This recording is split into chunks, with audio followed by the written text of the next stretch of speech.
Damn, they brought the whole semi to my neighborhood.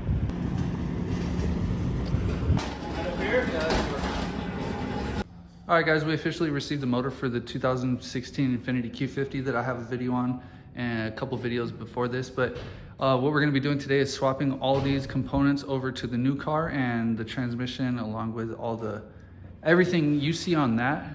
We're just going to be swapping the block and the head over. We also have a new turbo we're going to be installing, and yeah. Alright, so the first thing I'm going to take off is this air intake assembly.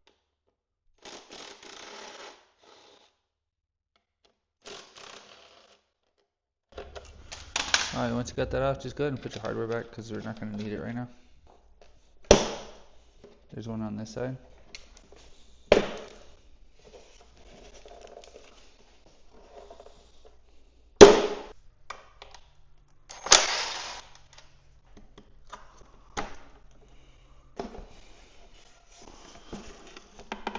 Alright guys, so we're going to go ahead and remove the serpentine belt in order to get the AC compressor off. And you're going to need one of these 12-point sockets to release the tension on the serpentine belt. So slip that down. And then you're going to need an E-Torx, which is a reverse Torx bit, in order to remove the AC compressor hardware.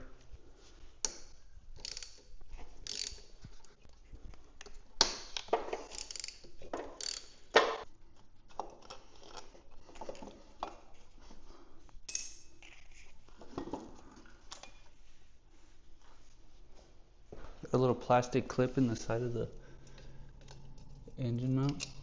Just gonna pop that out. Pull the whole motor mount out.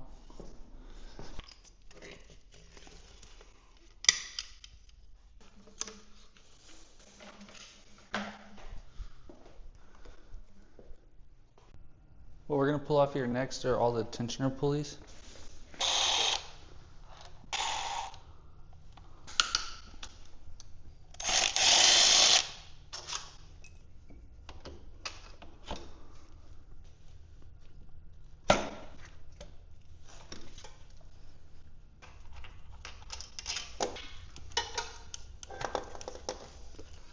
So now what we're going to do is go ahead and reinstall all these parts onto the new motor. The first thing we're going to reinstall is the alternator, as it's the last thing that I uninstalled from the previous motor.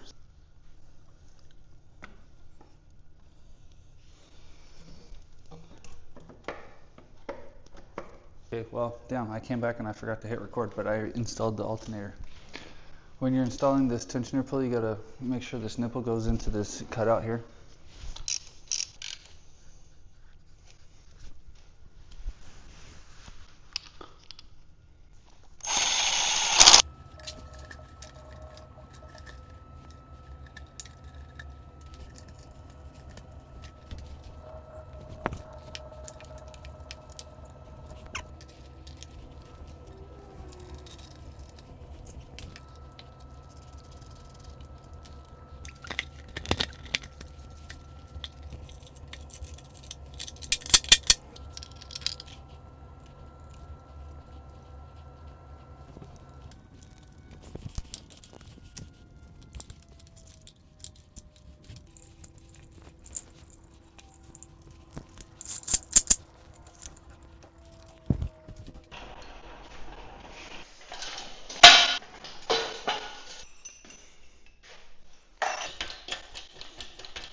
Alright guys, so we finally did disassemble the rest of this motor. The camera did die and I unfortunately did not record any of it, but I will show you guys what happened and why the motor seized up. This is the crankshaft.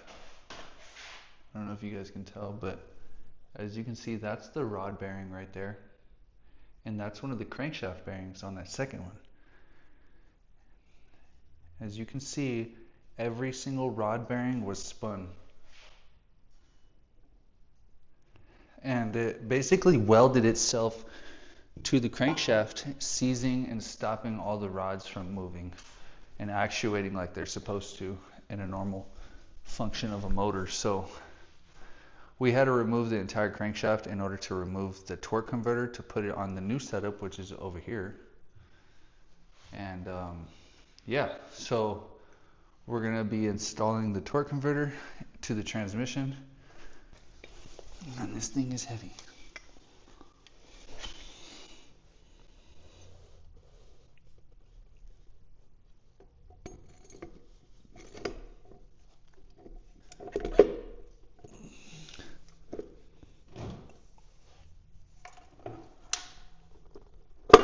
There we go.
All right, now we're going to start to tilt the motor down into the engine bay.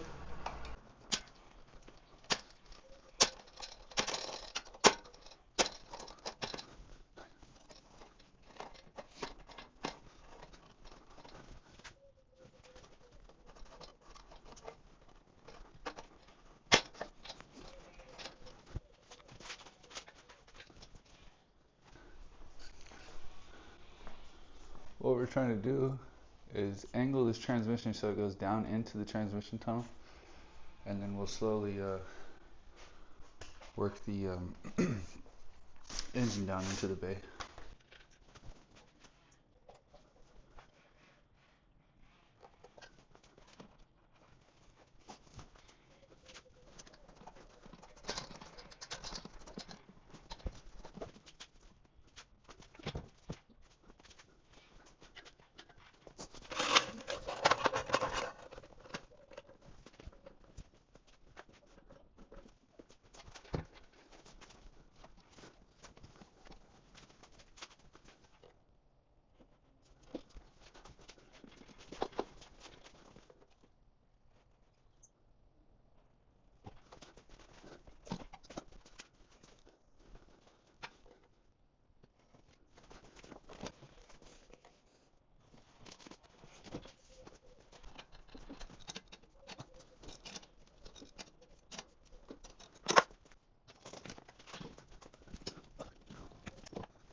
And she's in. It only took me how long?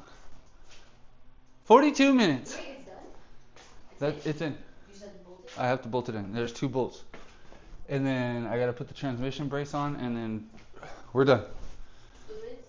Yeah, fluids, all that shit, but Okay. it's like a step series. It's not like just putting oil in your car. You know what I'm saying?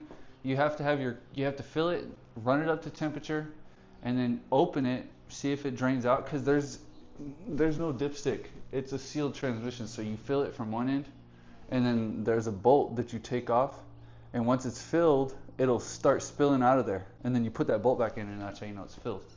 But then you go drive the car around and then run it up to temp, and then you're supposed to have a dipstick to check it. But another way to do that is to catch all the fluid and measure it, and then replace exactly how much you took out.